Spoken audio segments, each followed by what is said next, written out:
Welcome to Enchanted Moments podcast. I'm Monica. I'm Spencer. And now we are going to have a discussion about full moons and new moons and the work that we do for each. There are 13 full moons per year on our calendar. In the months where you have 2 full moons, they're considered blue moons. It's pretty rare. Actually, in the last couple of years, we have had a couple blue moons, but Technically, shouldn't we have one every year? I don't. If there's 13 full moons a year. But they're not necessarily.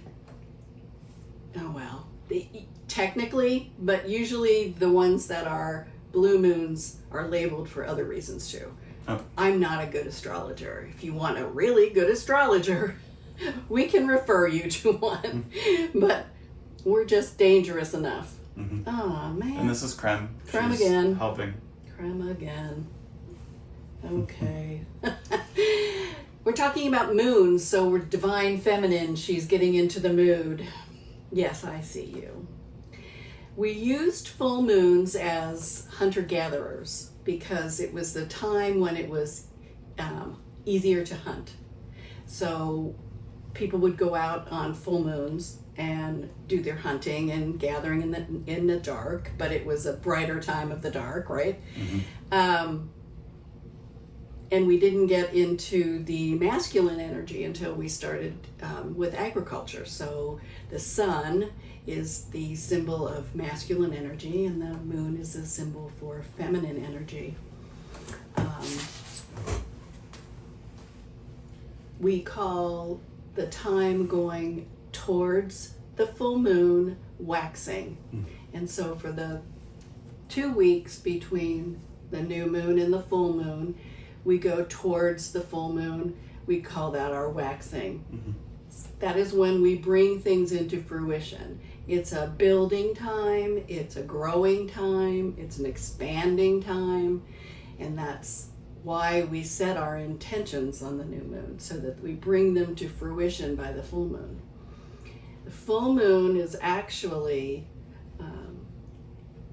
powerful on the date of the full moon, but also for 48 hours before and 48 hours after. So if you miss the exact moment of the full moon, you haven't missed it. You can do work before, after. Mm-hmm.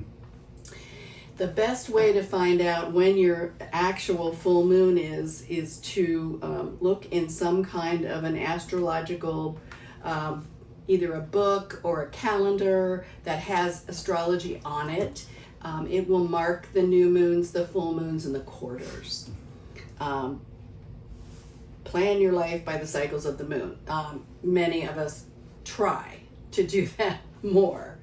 The new moon, it's from at the end of the cycle from the full moon towards the new moon. That's the waning cycle. Mm-hmm. And during waning cycles, it's a reducing, it's a reduction, it's a letting go, it's a releasing time. So if you do something right after the full moon, then you're going to do work that requires letting go, releasing, reducing. So there are whole bunches of books and spell books that have to do with moon cycles. Moon cycles are for work. They are for spiritual work. They are for spell work. They're for work on yourself. So we absolutely like both cycles. I like the new moon because that is where we set our intentions. Mm-hmm. It's a time when the moon is basically dark. And so there's a void, and we want to fill that void. So we have a list of things that we want to bring into existence. You can make a list. Some people go with 7, some people go with 9 intentions. And then after you write them down, you burn them. Okay, so you're basically setting them free into the universe for the universe to provide the answers for those intentions. Either bring them into fruition or give you the information that you're requesting. So it has that time to get to the full moon to bring it out into the open. The other way to set your intentions is to write them with a Sharpie on bay leaves. It's another way to take your intention and make it more physical, which we talked about. You know, ritual is basically making it more grounded in your practice, in your mind, so that it has more meaning. So write each one separately on a bay leaf. You can either put them on the driveway and set them aflame, or you have a cauldron, you can put them in the cauldron, or any oven-proof dish, you can burn them in. If you are in an apartment, I would highly recommend you take it outside, because you don't want to set things afire in an apartment. So, or a house for that matter. I just take my cauldron outside on the patio, or you can, I used to Driveway. take things on the driveway and just take care of it there. Mm-hmm. Then you have that period of time between that new moon and the full moon to allow those to come into your present life. Keep track of them. Mm-hmm. So if you're going to make your list in your bay leaves and burn those, just have a second list maybe that you keep track of so that you don't forget. Mm-hmm. And I was just going to say, honestly, keeping track is really important with a lot of any of the ritualistic stuff. Just to remember, to know, to see growth, to see progress, and to always be super careful with fire. Yeah. Yes. If you are, say, have 7, which I like as a number. Mm-hmm. I do have friends who use 9. Things on a list. I could not remember all 7, so I have to have a cheat sheet. When I get to the full moon and I'm doing my full moon ceremony, I'm looking at what has come in against my list. Mm-hmm.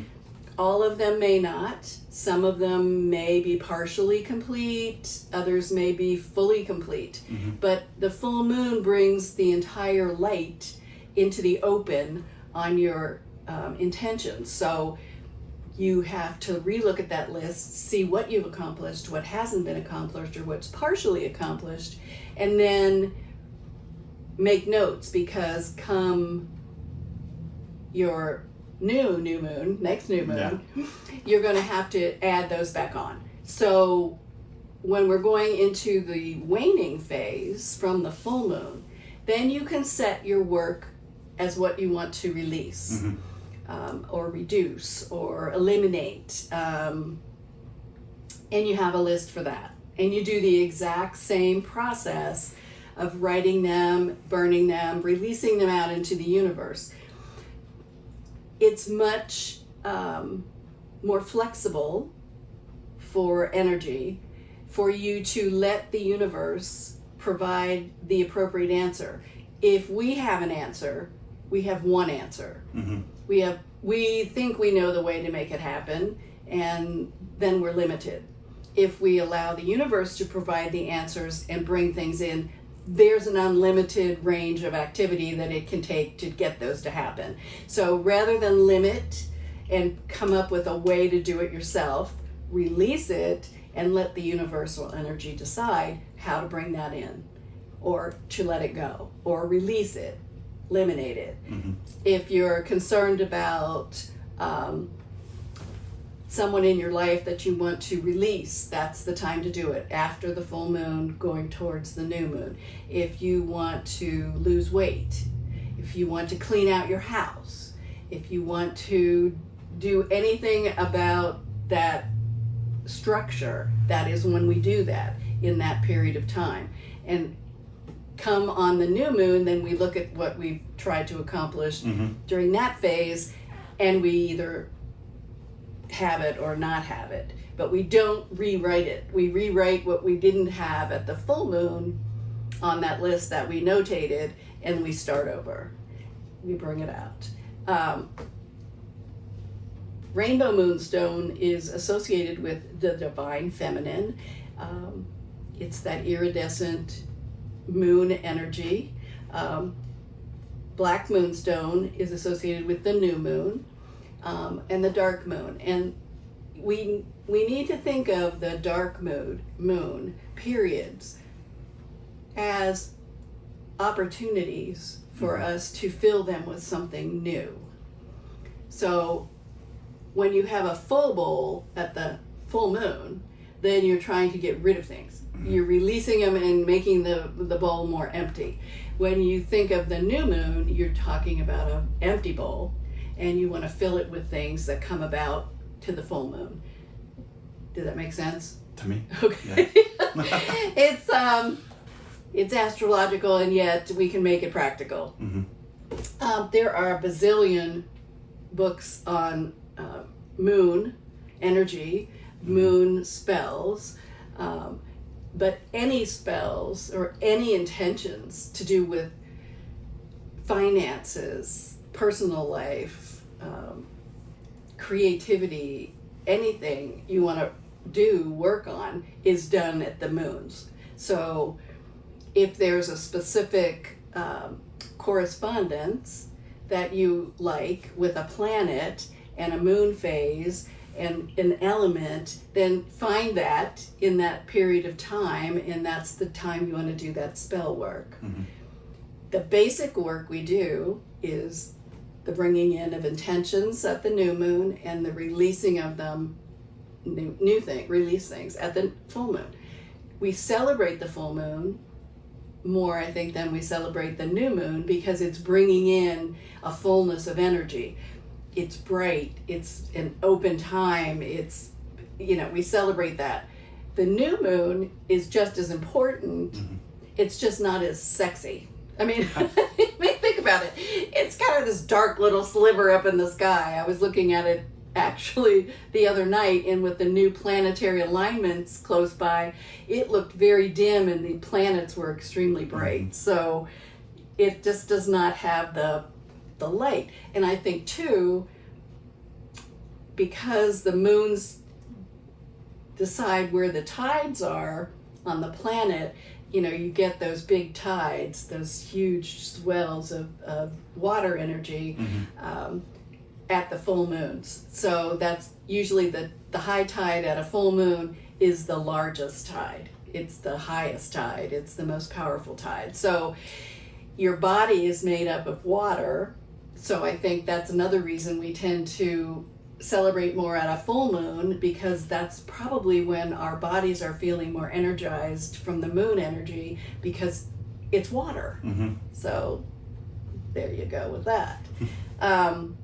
But there's the poor new moon should get a lot of attention, honestly, because of its ability to take in all of those intentions and fill that energy void and then make them work. So yes, we celebrate at the full moon. It makes us feel good, and we know why. And we need to focus more, I think, at the new moon and figure out exactly what we want to bring in.